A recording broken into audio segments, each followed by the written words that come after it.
তা আমাদের নবীজি জিজ্ঞাসা করবে, আল্লাহ হিসাব কিতাব কিভাবে নিবেন? আল্লাহ বলে, সবারটা যেরকম নিব এরকমই নিব।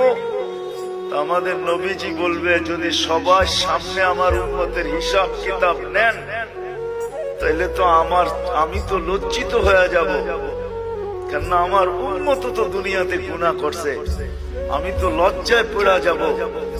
আল্লাহ জিজ্ঞাসা করবে, তাইলে কিভাবে নিব? তো নবীজি বলবেন যে আমাকে নিতে দেন, আমি আলাদা ভাবে নেই।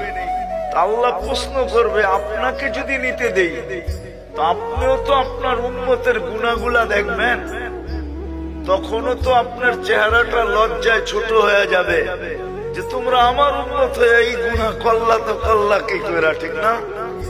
সত্য তো? আল্লাহ জবাব দিবে, বন্ধু ওয়াদা, আপনার চেহারা আমি লজ্জিত করব না, বিদায় আপনার উম্মতের হিসাব কিতাব নিব আমি বটে, কারো সামনে না, আপনার সামনেও না, আমি পর্দার ভিতরে নিয়ে নিব, আপনাকেও জানতে দিব না, কাউকে জানতে দিব না।